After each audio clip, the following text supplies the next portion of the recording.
If you don't know me, my name is Simmons, and I am the Vice President of Super Shootout, Inc. Super Shootout is a not-for-profit organization. For the past 23 years, we ran the Marion County City-County All-Star Game. At the end of the year, where we have top seniors in Marion County, City, and County playing an All-Star game. Anybody heard of that? Y'all have? Okay. A guy by the name of Chris Reeder started the organization. His mission was to first help kids get their education by trying to find kids scholarships to play basketball. The first workout was in 1991. I was a senior at IUPUI. I played basketball at IUPUI. And the first workout for those high school seniors was at IUPUI. 6 kids that came to the camp. And every kid got a scholarship. Okay. So since that point on, the organization has helped hundreds of kids get scholarships from Division I down to NAI, junior college. Okay.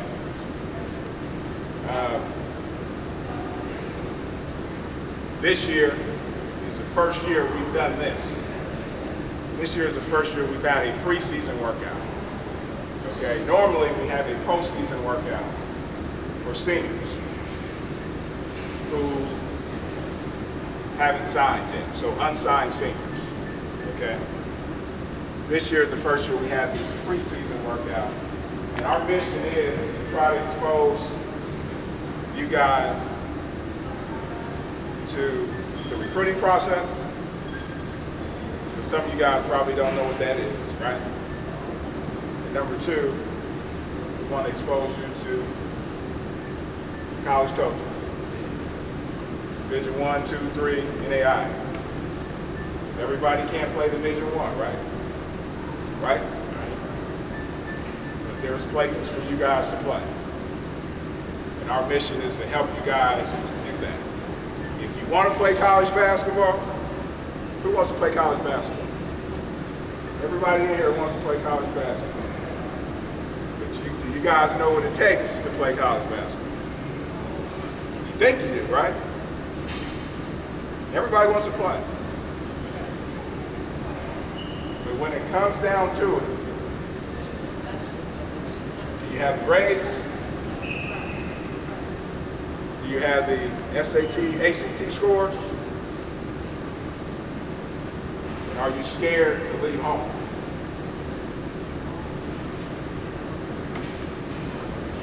If you can answer those questions, you're kind of on your way, right? Things change from when you're a freshman in high school to a senior in high school. Things change, right? Body changes, you become more mature. Socially, you're probably better off than you were as a freshman. Mentally, you're probably stronger, right?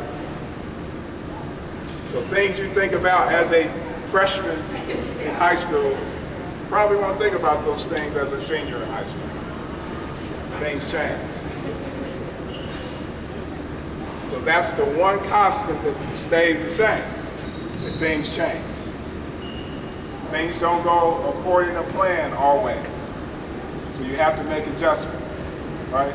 Let me give you a quick story. I'll tell you about myself. I went to Southport High School. As a freshman in high school, I was 5'3".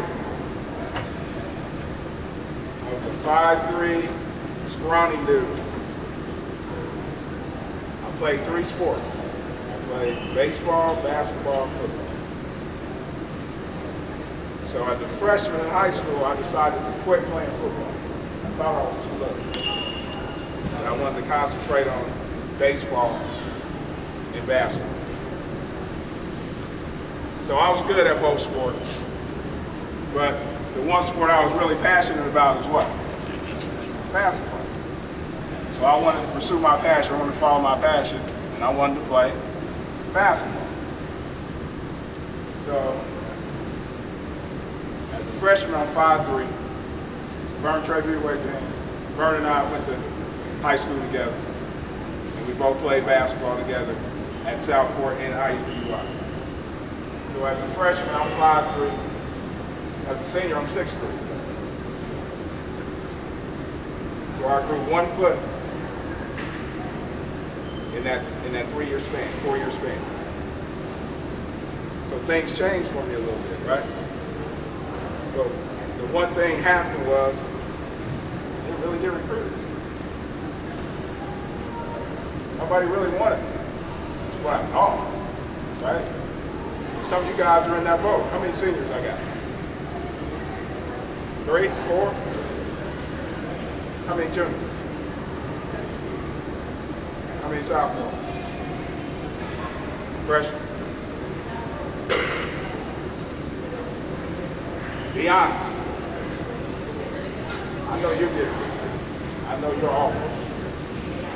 So who else has a Division I offering? Anybody else? Division 2.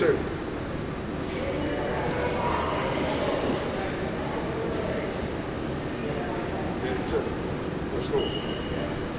Notre Dame, not Ohio. Right? Division 3.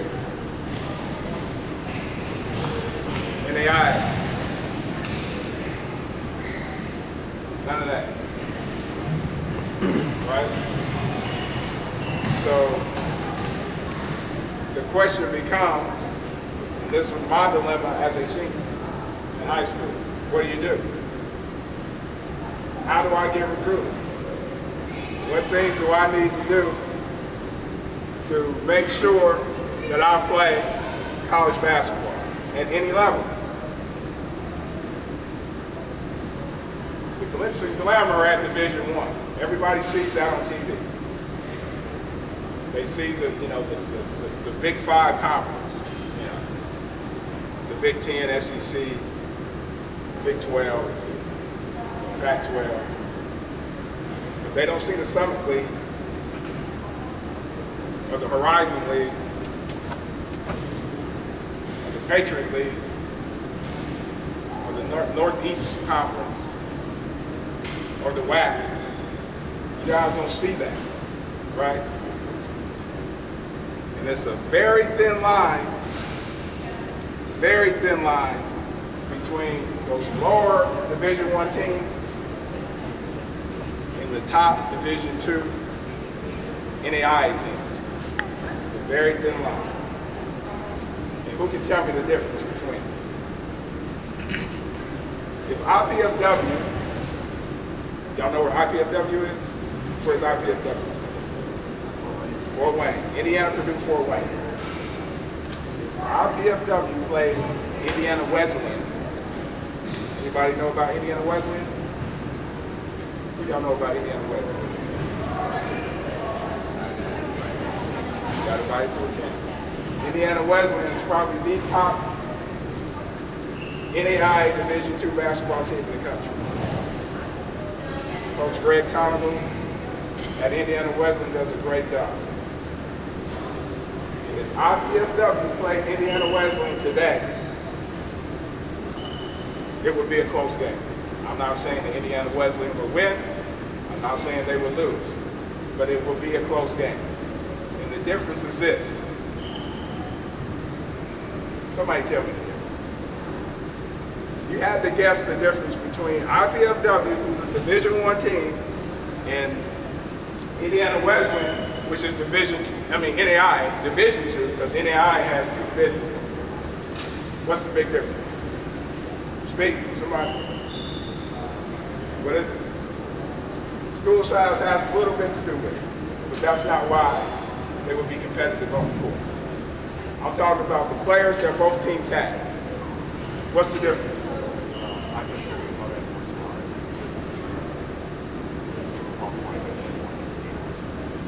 That's not what I'm looking for, but that's a good answer. One more. Think, y'all. Think. What is it? No. Yeah, that's one good answer. So it's the amount of scholarships that they get, right? And we're going to talk about this in a minute. It's the amount of scholarships that they get, but the other thing is they got the bigs, y'all. They got the bigs. They got big guys. They got bigger guys. Guards are a dime a dozen, but bigs aren't. You know, 6'10" guys aren't walking around anymore. 6'8" guys aren't walking around anymore. But guys my size, guys your size, they're everywhere. They're everywhere. So what you have to do is find a way to differentiate yourself from all those guys. That's what you have to do. And if you can do that, you'll find yourself in a good situation. Okay? You'll find yourself in a good situation. So I want to take about 20 more minutes, and I want to break down some things for you guys in terms of Division 1, 2, and 3 in NAIA and how they offer basketball scholarships. Okay? Because a scholarship is different at every level. And some of you guys need to know this. Okay? So give me about 20 minutes, 25 minutes. We'll talk about this, and then we're ready to roll. Okay? And we'll be able to hoop. First thing is this.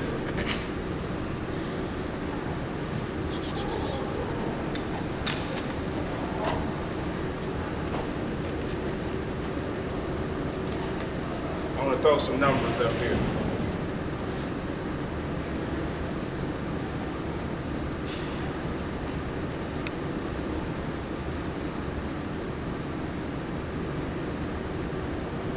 How much is that? Somebody tell me. 500, how much? 535,000. Somebody tell me what that number represents. Say it again. Nope. 2 more guesses. Come on. Nope. That's a good guess. But that's not it. This represents how many high school basketball players that are playing in the United States right now. 535,000 kids, males, play high school basketball in the United States. Varsity level.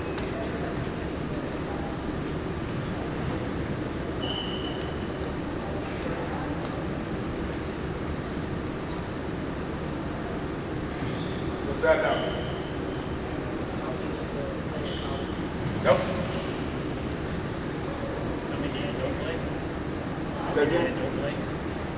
How many that don't play high school ball? Nope. One more guess.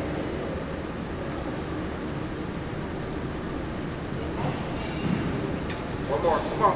Miles, what does that mean? This is my nephew, by the way. He goes to part 2. Good guess. That's not it. Seniors that play high school basketball.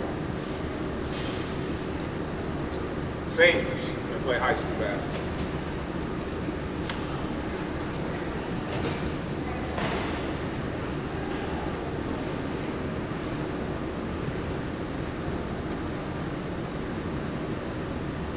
What does that represent? 15,000.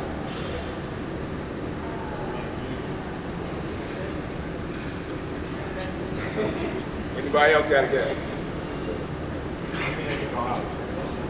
That's a good guess. 15,000 That represents about 3% of that, right? So it's about 3% of people that get scholarships or that play basketball for NCAA or NAIA students. There are over 340 Division I schools. There are over 250 Division II schools. There are over 300 Division III schools. And there are over 300 NAIA schools. Each of those schools get scholarships, right? All of them get scholarships. From IU to Purdue Calumet. Anybody heard of Purdue Calumet? How y'all know about Purdue Calumet?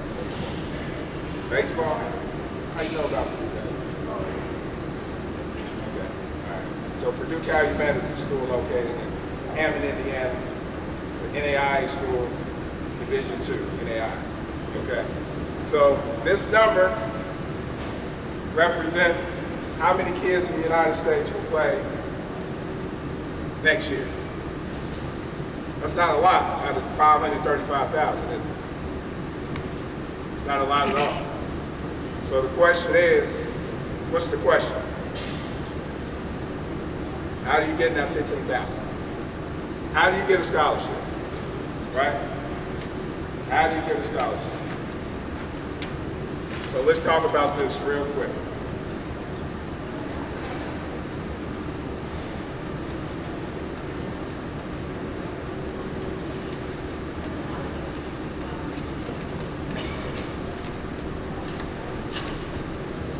All right, so we got NAIA, we got NCAA Division I. NCAA Division I includes what schools in Indiana? Somebody tell me what. Purdue. Who else? IU. Ball State. Indiana State. Butler. Okay.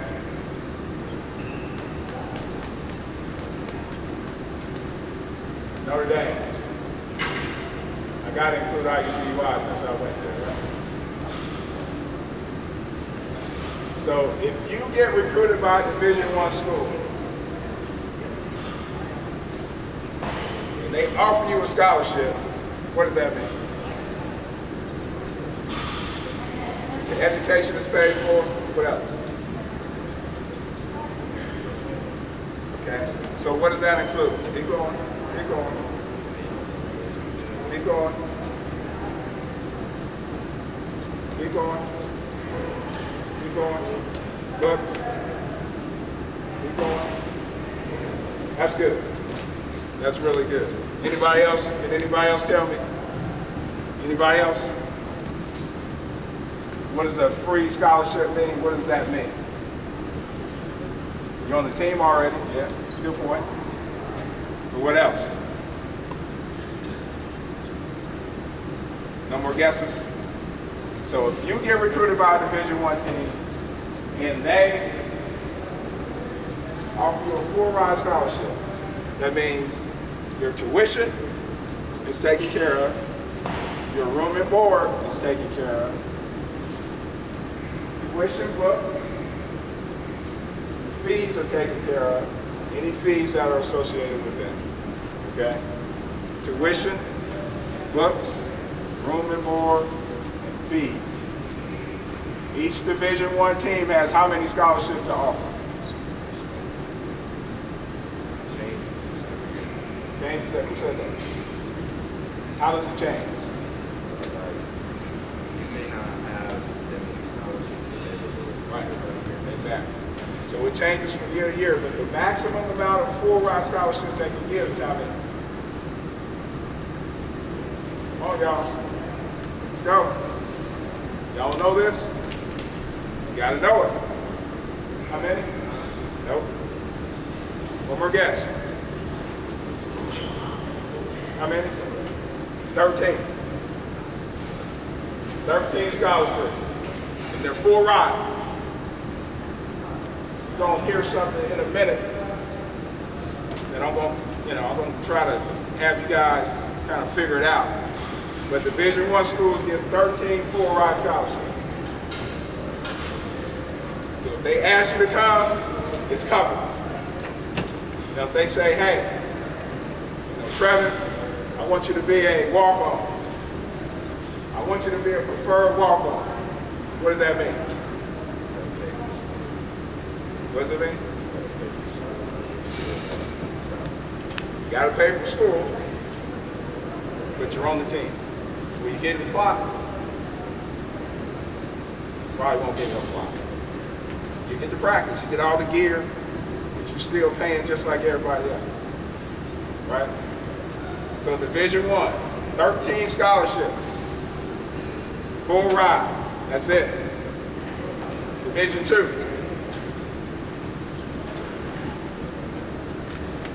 Who knows about Division II? What do you know about Division II? Give me a school in Indiana that's Division II. Southern Indiana, you in. There's one more. Nope. One more. Come on, think. Northern Indiana. Rensselaer. St. Joseph's. St. Joseph's College in Rensselaer. So Division II teams, they give 10 scholarships. What's the difference between Division I and Division II? Not quite. That's almost there, though. We're going to talk about it. Say it again. Get free, Bill. That's a big yes. You get free, Bill. What else?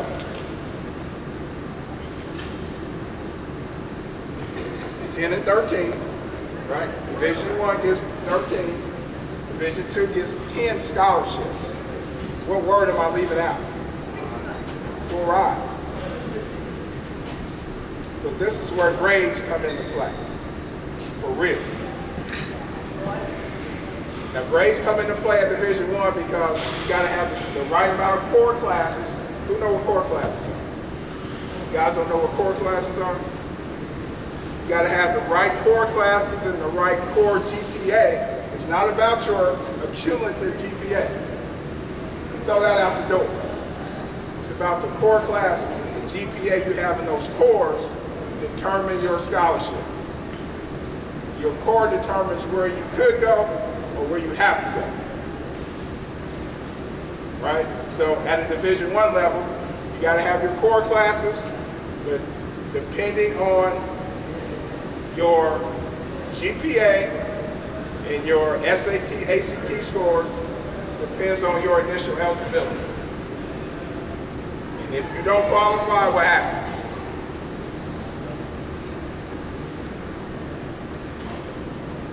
Can't play. If you don't meet the initial eligibility requirements for the NCAA or the NAI, you cannot play. So this is where grades are very important. Grades are very important anyway. The recruiting process starts your freshman year. That's when it starts. Because that's when you got to buckle down in the classroom. So you won't have to catch up as a senior. It starts your freshman year. You can't mess up. If you mess up, you're catching up. And we don't want to catch up. Right? We want to stay ahead of the game. So I can guarantee this. I can guarantee you this.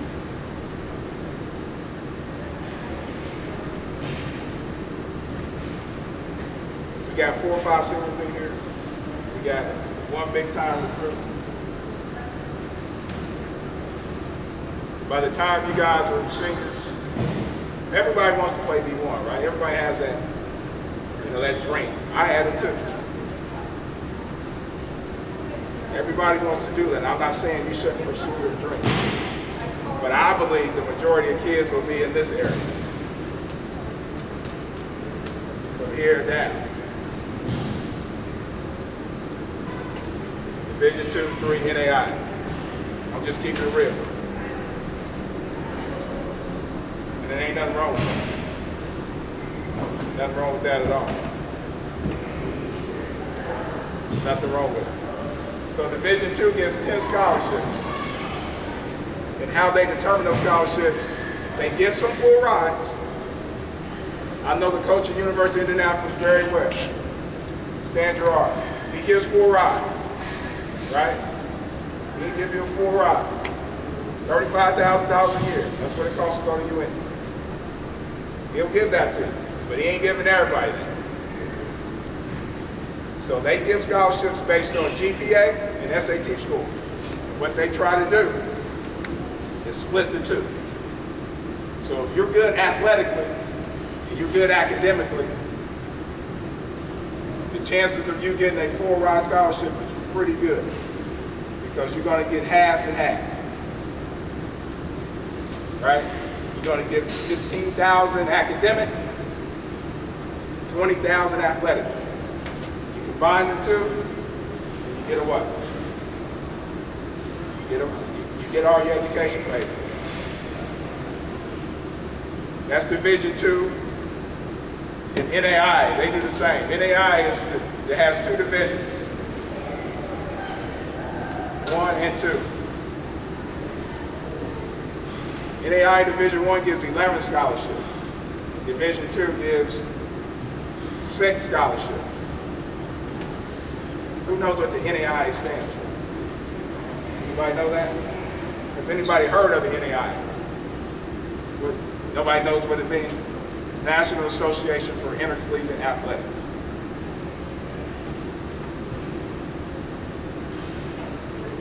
$11 at Division I, 6 at Division II. And they do the same thing. They split it between academic and athletic. Okay? Division III, does Division III get scholarships? Athletic scholarships? Give me a Division III school around here. Earl. One more. Manchester. Huntington's NAI. Milliken in Illinois, Decatur, right? How you know about that? They like it, right? Milliken's not bad. Big blue, right? They're not bad. So Division III does not give athletic scholarships. They do give scholarships, but it's all based on GPA. And they do not have initial eligibility standards like Division I and Division II. They have their own standards according to the school.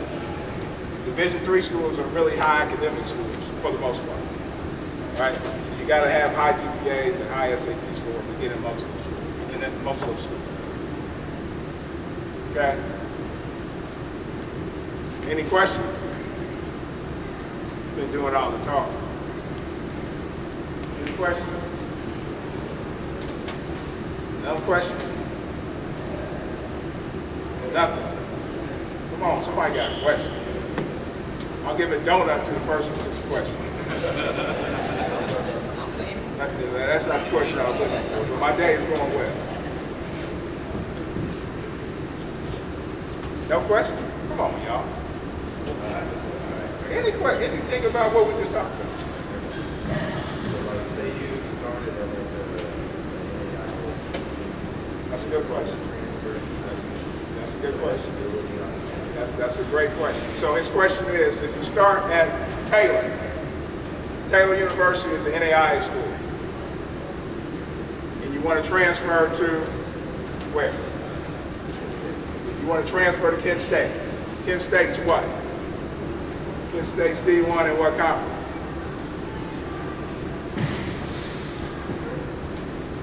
I'll give you a donut if you get it right.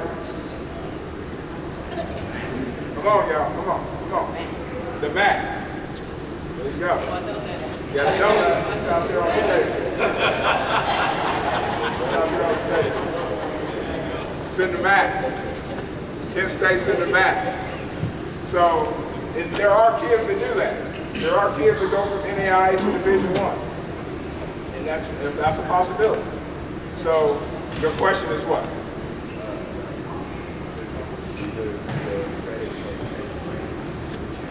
Credits, it depends on what they take, but yeah, some credits will transfer in. Will you be on scholarship? Master you. Yeah, you will be. If Kent State wants you to come, they ask you to come, and you're playing at some NAIA school, and they think you can contribute, yeah, you'll be on scholarship. Will you have to sit out? Yeah, you got to sit out. 1 year. unless you're a senior, you have 1 year eligibility. You transfer to another school, you should get immediate eligibility. Okay? That's how that works in some instances. What else? I need 3 questions before we play, and they gotta be good. Yes, sir. Why do they make you wait? When you transfer? That's a great question. Because they don't want everybody transferring. You know, if you're not happy, you just leave and get immediate eligibility somewhere else. Everybody else wants to do it. Everybody else wants to do it. So the only 2 sports they allow you to, the only 2 sports you have to sit out is what? When you transfer. Basketball, football. Those are the only 2 sports. Right? So I'm going to write this number up here. Somebody guess. We'll get another question. Yeah. 600 plus. Division I players at what? That's right. That's this year. No, he got it from. You want a donut? You got it from. I heard him. No, I'll give you a donut because you've been participating. You've been participating. But this is 600 kids at the Division I level that transferred schools this year. 3 years ago, that number was how many?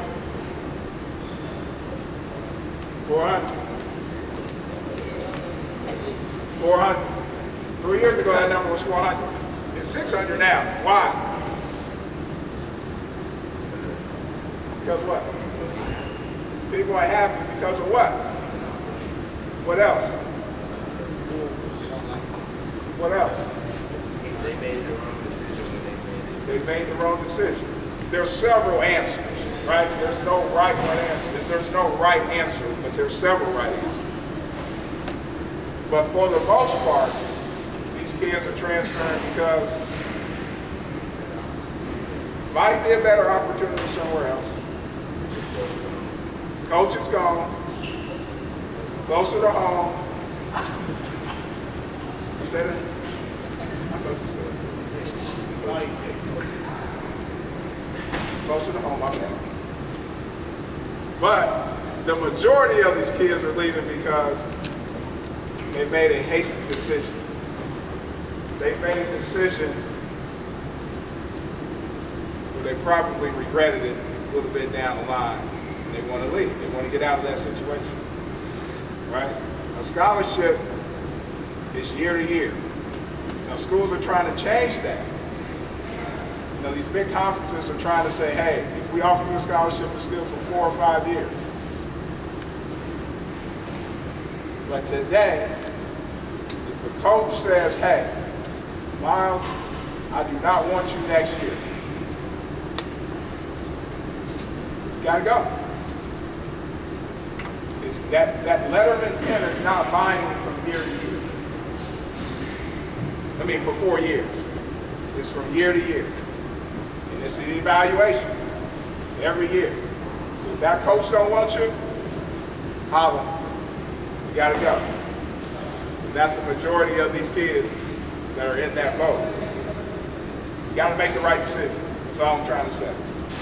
Division 1, 2, 3, NAI, it's gotta be the right decision. And if it's not,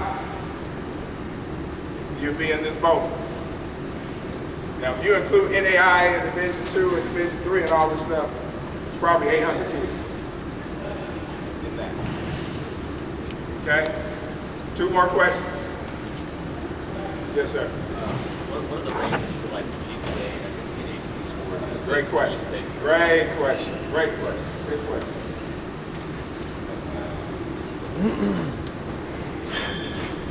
So, I'm going to send you guys. Let me apologize first. I had a guest speaker. My guest speaker was my college coach, Coach Bob Lovell. Have you guys heard of Bob Lovell? He does a nightly radio show on 1070. high school radio show. He's a guru on recruiting. And he was going to be my guest speaker. And he had a emergency eye surgery on Wednesday. He had a detached retina in his eye. So he wasn't able to make it. But Coach is a guru on the recruiting process and all that stuff. And he wasn't able to make it today. He was going to cover some of the stuff I'll talk about. But he also has a book on recruiting. And everybody's going to receive one of those books. Okay? I'm going to send everybody a book. But it's some good information in this book about recruiting. But it covers that very topic, right? One of the chapters covers that topic. And the range for Division I is a little different, but you got the sliding scale. It goes from 4.0 down to 2.0. Class of 2006, if you don't have a 2.3 GPA, Division I, 4 classes, you will not be eligible. It's 16, 18 and it's 2.3. It's 2.3 now. It's 2.3 now. So if you're not at a 2.3, if you're not at a 2.3 core GPA, and you don't have the corresponding SAT or ACT score, so depending on your GPA depends on the score that you need on the sliding scale. You guys are going to get this information. I'm going to email this information to you guys. But if you don't have that lined up, you won't be eligible. Initially, you can get half scholarships, but you got to have that lined up. Okay, that's for Division I. And the right core classes. You got to have 16 core classes to be eligible for Division I. And that starts with, it doesn't start with, pre-algebra. Stuff starts with algebra and on up, English, science classes. You guys will see this when I send all this information to you. Okay? Good question. Did I answer it? Clearinghouse. Who knows what the clearinghouse is? The clearinghouse has changed its name to what? The eligibility center. So the NAIA has an eligibility center and the NCAA. I would recommend that at your junior year that you register for both. The clearinghouse does what? What does the clearinghouse do? What else?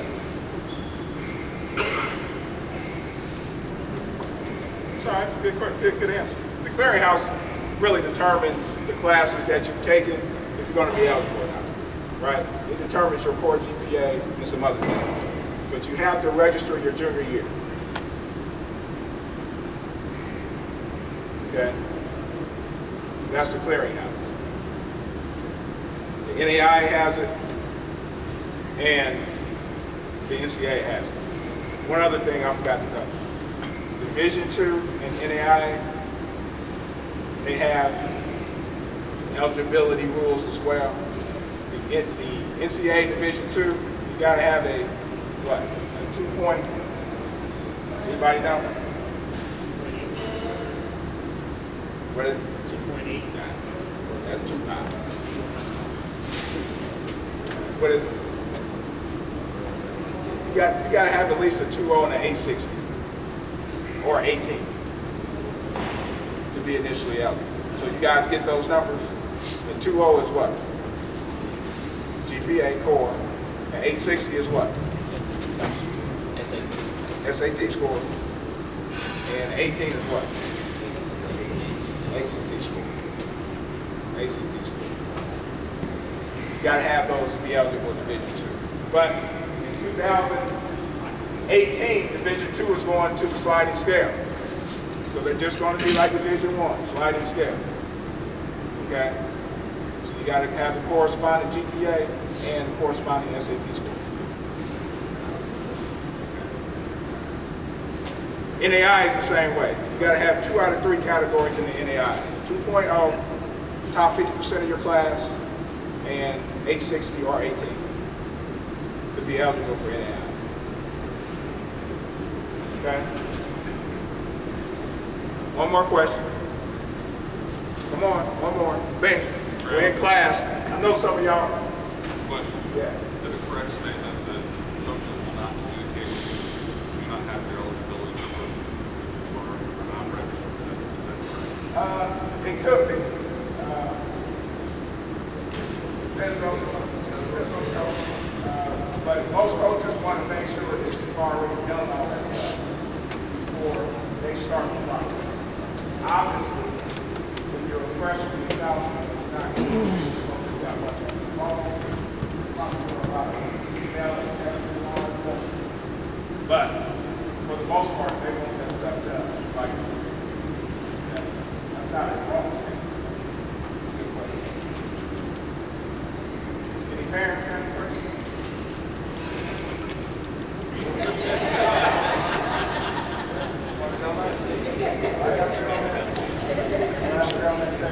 Parents, questions? Anything? Nothing? Say it again. The live period. You know what? I don't know when the live period is over.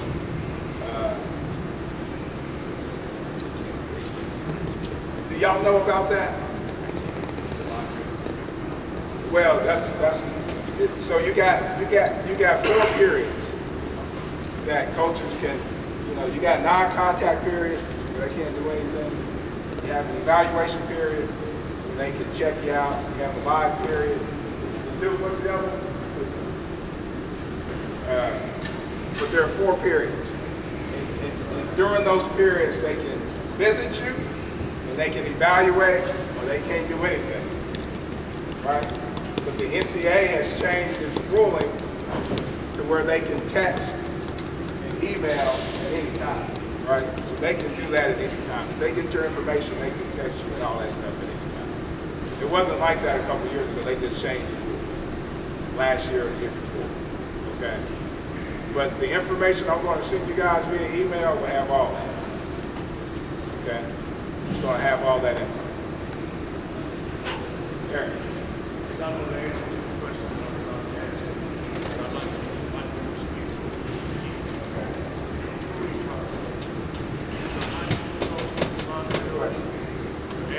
coach's responsibility, or parents' responsibility, getting their kids seen, get the tapes out there. Good question. So that's my brother, by the way.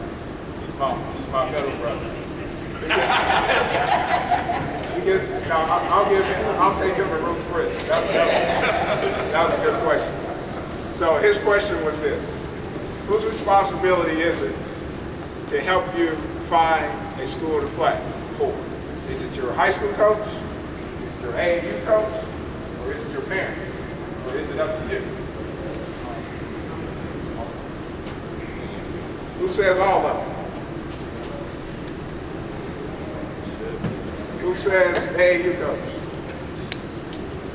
High school coach? You. In a perfect world, it would be everybody. But it's not. It's not a perfect world, right?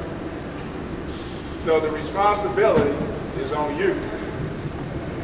The responsibility is on you. If you're not recruited, what do I need to do to get recruited? If nobody's looking at me, what do I need to do? It's not up to parents involved. It's not up to AAU coach. It's not up to high school coach. Coach Graham ain't sitting you down and saying, hey, where you want to go to school? He ain't doing that. And none of y'all coaches are doing that. 90% of y'all coaches aren't doing that. Because of why? Why? It's not their responsibility. They have their own agendas. They have their own agendas. Their main objective is to what? What is it? Win. Win a high school championship, win a section, win a regional, win a semi-state. I shouldn't be saying this, but they don't care if you get to school for the most part. They don't care, right? So it's up to you to get that done. How do I get that done? What do you need to do? If you're not getting recruited, what do you need to do? I want to write a word on the board.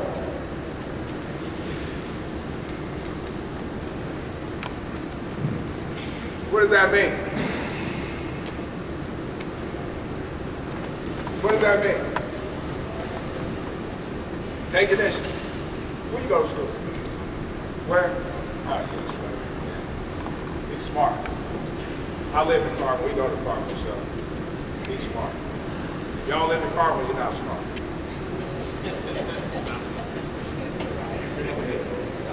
I'm just kidding. But you got to be proactive. You got to take initiative. You got to know how to navigate through the recruiting system, and you got to have a realistic evaluation of your skills. And that's where it first starts. If you don't have a realistic evaluation of your skill, you're wasting a lot of people's time. You're going to waste a lot of time. So that's where it starts. Mom and dad might give you a bad opinion of your skill. You need an outside, somebody who doesn't have a connection to you to give you a real word on your skill level and where they think you can play. And then you go from there. Because if you're a 6'4" forward or a 6'5" center in high school, you're going to have a hard time playing anyway. I don't care who you are. I don't care if you average 30 a game in high school. If you're a 6'4" center and you don't have any guard skills, you can't shoot from out,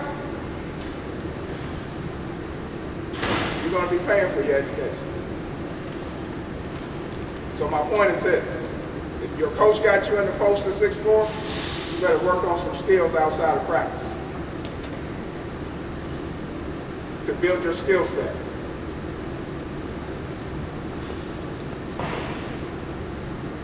Any more questions? Did I answer that question?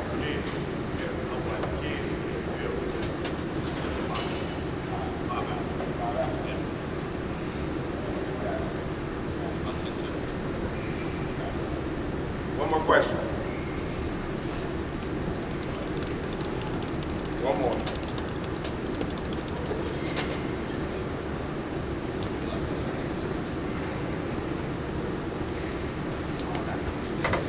Say it again.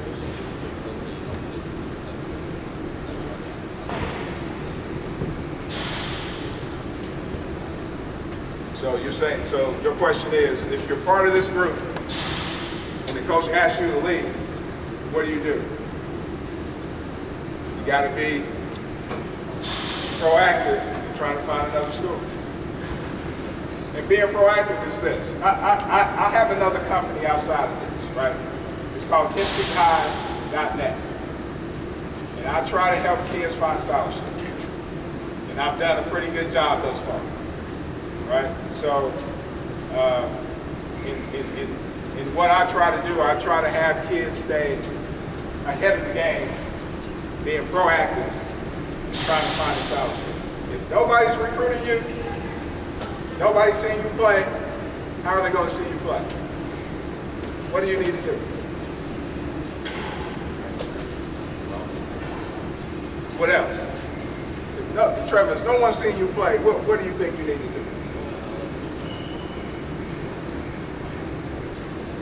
There's several ways you can do it, but one way is create a mixtape, a highlight video, and send it out. That's one way to do it. But with that, you got to have some type of ladder that kind of introduces yourself to that coach. Because they're getting all kind of stuff from all kind of people. So you have to differentiate yourself. And that's what I do. I know how to do that very well. Right? I know how to do that very well. I can differentiate you guys where you can stand out by what someone writes in a letter. And then from there, you have to follow up. You got to create relationships with those coaches. If you don't, you get lost in the shuffle. Okay? So if anybody needs my help after this, y'all need to talk to me.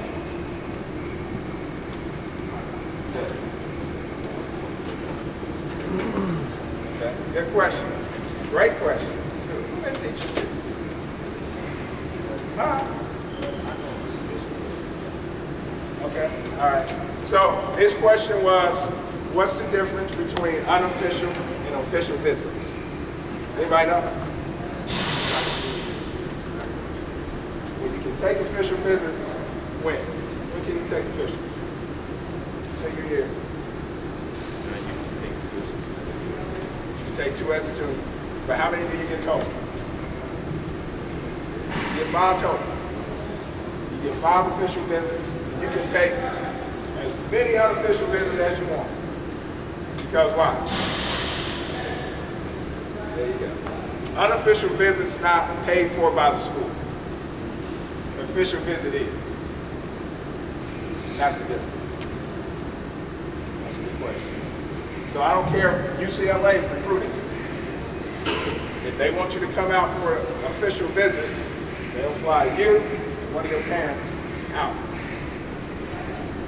Over a weekend, maybe 3 days, you kick it. But if they said, hey, we want you to come out, but we're not paying for it, it's on you. You gotta pay for it. You gotta pay for that trip to California. And you gotta kick it. You spend a lot of money. Right?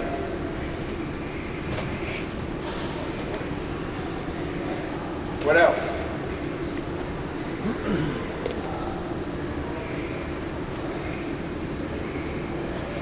Anything else? So we're right on time. So y'all do this. How many people we got?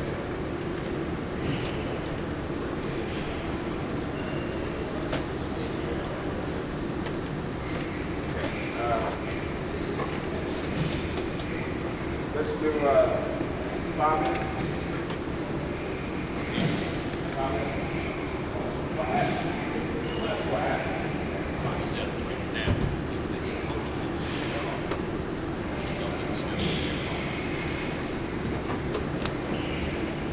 So let's do this.